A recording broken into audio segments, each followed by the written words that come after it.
I bought an abandoned 1964 Jaguar E-Type, thinking it would be just another restoration video, but a homeless stranger standing beside it changed my life in ways I never imagined, and what happened during the rebuild was something I'll never forget. Hello everyone, and welcome back. Before we begin, make sure you join our YouTube family by subscribing to the channel. Don't forget to like the video, and tell me in the comments where you're watching from and what time it is in your country. Now let's step into the story. I never believed small moments could change a person's entire life. I thought change came from big successes, viral videos, money, or recognition. Back then, my world revolved around numbers, views, subscribers, watch time. I restored cars not because I loved them deeply, but because restoration videos were trending, every scrape of rust and every engine. The start was just another opportunity to grow my channel. At least, that's what I told myself. The morning I found the Jaguar felt ordinary. The sky was pale gray, the kind of quiet morning where even the wind seems tired. I had driven to the edge of the industrial district, searching for abandoned vehicles people had mentioned online. Most places were disappointing stripped shells, broken vans, cars too far gone to even film convincingly. Then I saw it. Behind a collapsing warehouse gate, partially hidden beneath torn tarps and years of dust, sat a shape so elegant it didn't belong in decay. Even buried under neglect, its curves were unmistakable. Long bonnet, low stance, timeless silhouette, a Jaguar E-Type series, 1964, British racing green. Or what remained of it peeked through layers of grime. Like faded royalty wearing torn clothes, rust crawled along the edges. Chrome dulled into gray sadness, and the tires had sunk into the earth, as if the car had slowly given up trying to leave. I remember standing there silently for almost a full minute. Most abandoned cars looked dead. This one looked asleep. I started filming immediately, walking slowly around it, capturing close shots of cracked headlights, peeling paint, and leaves trapped inside the grille. My camera microphone picked up every tiny sound: gravel crunching beneath my shoes, metal ticking as it cooled under the morning air. That's when I heard a voice behind me. "You shouldn't rush her." I turned quickly. A man stood near the warehouse wall. His clothes were worn, layered unevenly against the cold. A gray beard covered half his face, and his eyes carried the calm heaviness of someone who had watched much life pass by unnoticed. I assumed he lived nearby. Maybe homeless, maybe just passing through. "She's beautiful, even now," he said quietly, nodding toward the Jaguar. I smiled politely and lowered my camera. "Yeah, might make a good restoration project." He walked closer, slowly, carefully, as if approaching an old friend. His fingers hovered above the bonnet before gently touching the metal. "You hear that?" he asked. I laughed lightly. "Hear what?" She remembers. I didn't understand what he meant. To me, it was just oxidized steel and outdated engineering. But the way he stood there, eyes closed, palm resting on the car, made the moment strangely quiet. "The E-Type wasn't just a car," he continued. "It was pride, speed, art. People used to stop walking just to look at one pass." His voice carried certainty, not nostalgia, like someone speaking from memory rather than admiration. "You worked on cars before?" I asked. He shrugged. "Long time ago." We talked for nearly 20 minutes. He never gave his name, never asked mine. He simply spoke about patience, how restoring something required respect, not urgency. He said modern people fix things too quickly, replacing instead of understanding. Before leaving, he said something that stayed with me longer than I expected. "If you rebuild her, listen more than you work." I didn't know why, but those words felt heavier than advice. Later that day, I tracked down the warehouse owner and learned that Jaguar had been sitting there for nearly 15 years. The previous owner had planned a restoration but passed away before starting. Since then, the car had been forgotten, slowly dissolving into silence. I bought it impulsively. Not because it made financial sense. It didn't. The restoration would cost more than the car's resale value. My logical brain told me it was a bad decision. But something about the homeless man's words echoed in my mind. She remembers. Transporting the Jaguar to my garage felt like moving a sleeping giant. Dust filled the air as we pulled it onto the trailer. The suspension groaned softly, almost like a stretch after a long rest. That night, I couldn't stop thinking about it. Usually, I planned videos around dramatic transformations, fast cuts, loud music, exciting reveals. But as I reviewed the footage, the quiet sound stood out more than visuals. The brush of my sleeve against metal, the faint rattle of loose parts, wind moving through broken seals. For the first time, silence felt interesting. The next morning, I set up my cameras differently. No background music, no fast talking, just microphones placed close to every action. When I wiped the first layer of dust from the bonnet, the sound was soft and dry, almost like turning pages of an old book. I paused without realizing it, listening. It felt calming. Hours passed unnoticed as I carefully removed trim pieces and cataloged parts. Normally, I rushed through disassembly, eager for dramatic progress shots. This time, I moved slowly, listening. Every bolt had its own sound when loosening. Every panel shifted with a unique tone. The car felt less like an object and more like a conversation. Around sunset, I noticed the homeless man standing across the street again. He didn't interrupt, just watched quietly. I walked over and offered him water. He accepted with a small nod, ... She. Sounds better already, he said. I laughed. I haven't even touched the engine yet. You cleaned her, he replied. That matters. He never stayed long, just short visits, quiet observations. Then he disappeared again into the evening streets. Days turned into weeks. Something changed inside me during those early stages of restoration. I stopped checking analytics constantly. I stopped worrying about algorithms. Instead, I focused on capturing textures, rust dissolving under careful sanding, tools clicking rhythmically, metal surfaces slowly revealing their shine. The garage became peaceful, almost therapeutic. I realized I looked forward to the sounds more than the results. One evening, while removing interior panels, I found an old photograph tucked beneath the seat springs. A black and white image of a couple standing beside the same Jaguar decades earlier, both smiling proudly. The car had lived a full life before being abandoned. Holding that photo, I suddenly understood what the man meant. This wasn't about fixing machinery. It was about continuing a story someone else had started.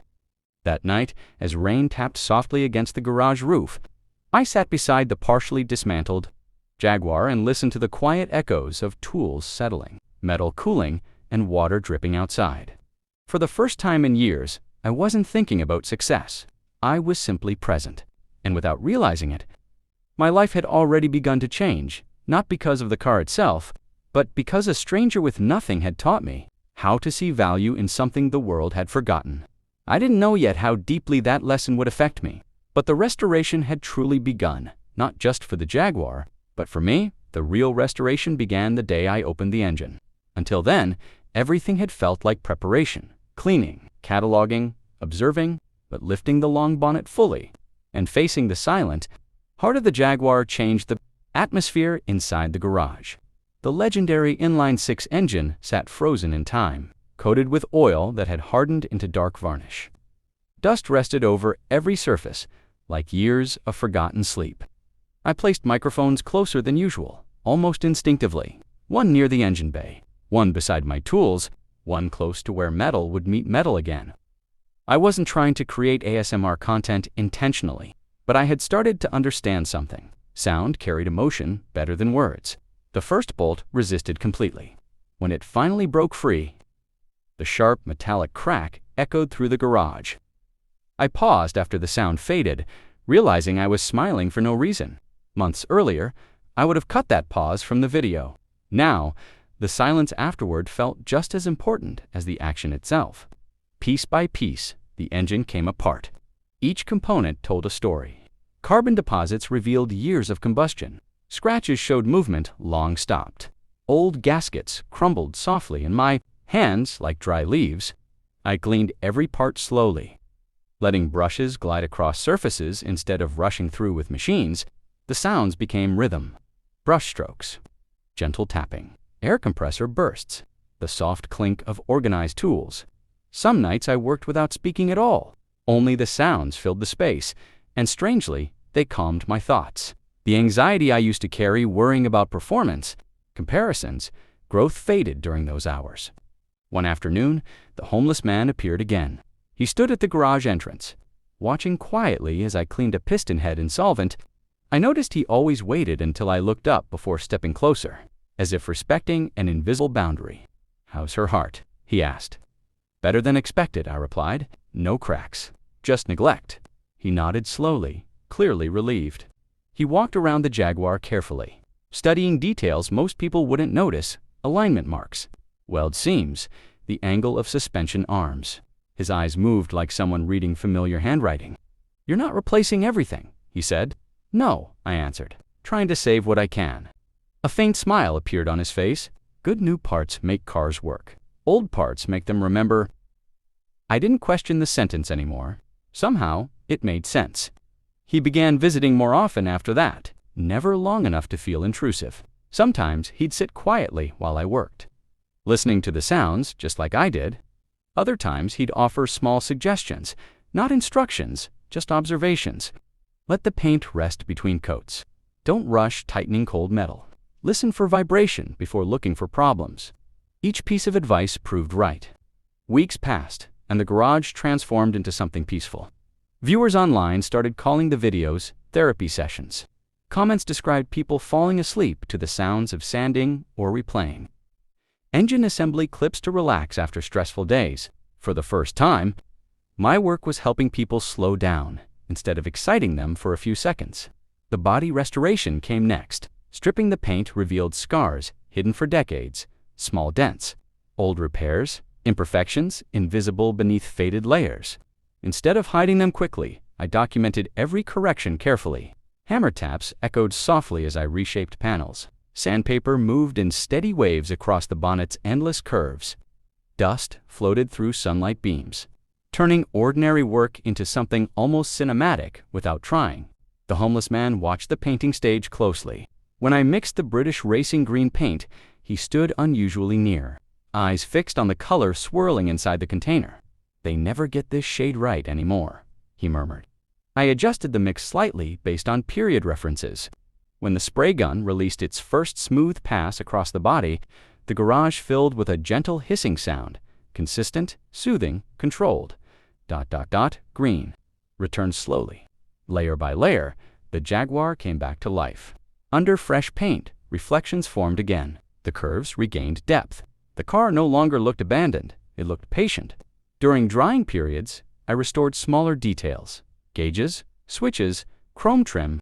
Polishing chrome created one of the most satisfying sounds I had ever recorded, a soft, repetitive glide that felt almost hypnotic. My routine changed completely. I woke up eager to work, not pressured to perform. Meals became simple breaks rather than rushed interruptions. Even my sleep improved. One evening, after reinstalling part of the suspension, I realized hours had passed without checking my phone once. That had never happened before. The homeless man arrived later that night carrying 2 cups of tea. He handed me one silently and sat beside the Jaguar. We listened to the quiet ticking of cooling metal together. "You're different now," he said eventually. "How?" "You work like you care what happens after the video ends." His words stayed with me long after he left. As assembly continued, the Jaguar began to look whole again. Doors aligned perfectly. Glass reflected the garage lights like mirrors. Interior leather, once cracked and lifeless, softened under careful restoration.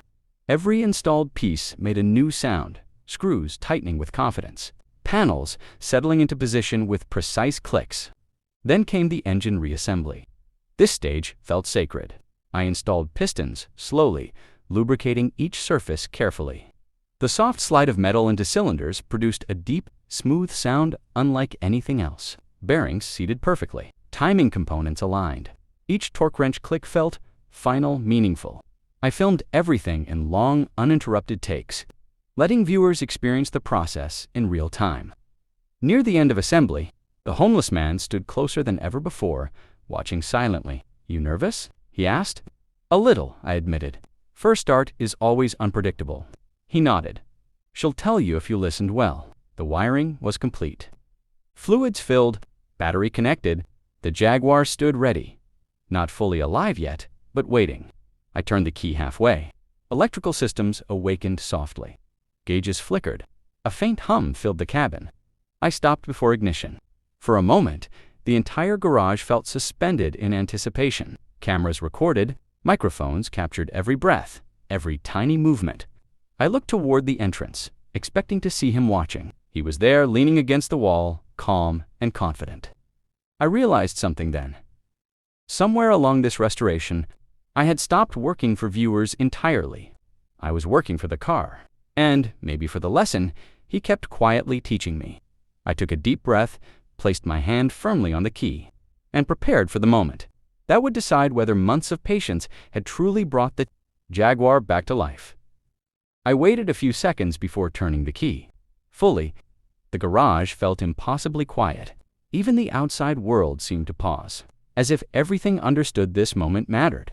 Months of careful work rested inside a single motion of my hand. Every cleaned bolt, every measured adjustment, every patient decision led here. I turned the key. The starter motor engaged with a deep mechanical whirl, steady, confident, alive. The engine rotated once, twice, then stopped. Silence returned instantly. My heart sank slightly, but I didn't panic. The homeless man had told me many times, first starts are conversations, not commands. I checked connections calmly, adjusted fuel flow, and tried again. This time, the engine coughed softly, a brief ignition.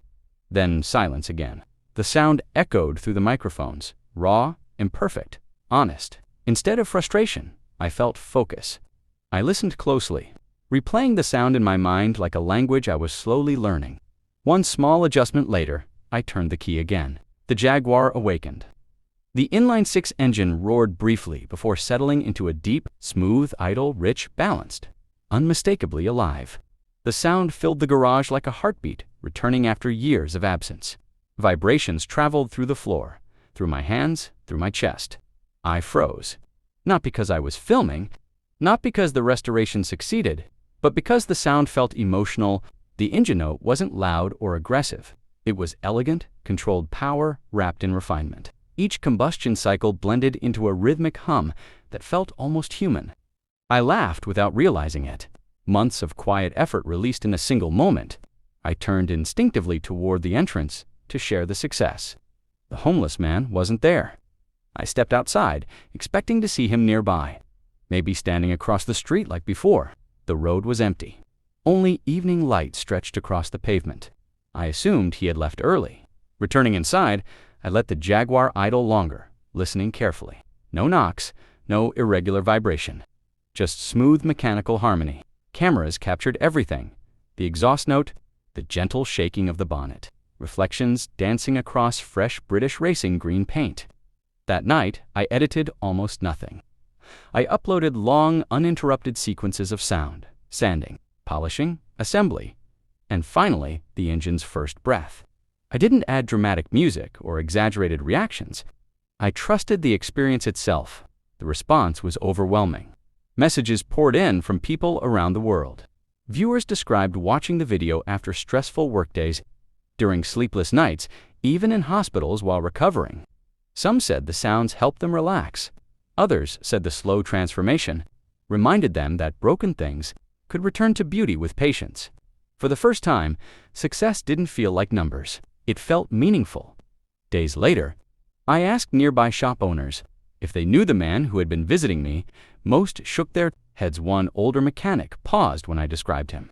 "There used to be a Jaguar specialist around here years ago," he said thoughtfully. "Brilliant craftsman. Lost his business after some hard times. Haven't seen him in a long while." He couldn't confirm it was the same person. I never saw the homeless man again. At first, I felt strange sadness, like a chapter ended without closure. I had questions. I wanted to thank him properly. I wanted to tell him the Jaguar lived again. But slowly I began to understand something deeper. Maybe he never needed recognition. Maybe his purpose was simply to remind me how to see. With the restoration complete, I took the Jaguar for its first drive at sunrise. The road was empty, air cool and quiet. As I pressed the accelerator gently, the engine responded smoothly, effortlessly pulling forward. The long bonnet stretched ahead like a piece of moving sculpture. Reflections of morning light flowed across. The British racing green. Paint exactly as designers intended in 1964. Every sound mattered now, tire noise against asphalt, wind brushing along the body, the subtle growl of the engine under acceleration. Driving felt less like control and more like partnership. I realized I wasn't rushing anymore. I wasn't thinking about filming angles or audience reactions. I was simply experiencing the moment. When I stopped at a viewpoint overlooking the city, I turned the engine off and sat quietly. The ticking sound of cooling metal echoed softly, the same sound I had listened to countless nights during restoration, except now it sounded complete. I remembered the man's words clearly. Machines remember care. Looking at the Jaguar glowing under morning sunlight, I finally understood. Restoration wasn't about perfection. It wasn't about making something new. It was about respect, honoring history, patience, and effort. The project changed my entire approach to life. My future restorations slowed down. I focused on storytelling instead of spectacle. Viewers connected more deeply, not because the cars were rare, but because the process felt real. Ironically, success followed naturally once I stopped chasing it. Sometimes, late at night, in the quiet garage, I let the Jaguar idle just to hear that steady rhythm again. The sound reminds me of how a stranger with nothing materially valuable gave me the most important lesson of my career. He taught me to listen, not just to machines, but to moments, to silence, to care itself, and every time the engine hums smoothly, it feels like gratitude echoing through metal. Proof that beauty was never truly lost, only waiting for someone patient enough to bring it back. A homeless man changed my life, not by fixing anything directly, but by showing me that restoration begins long before tools touch metal. It begins the moment you decide something or someone is worth saving.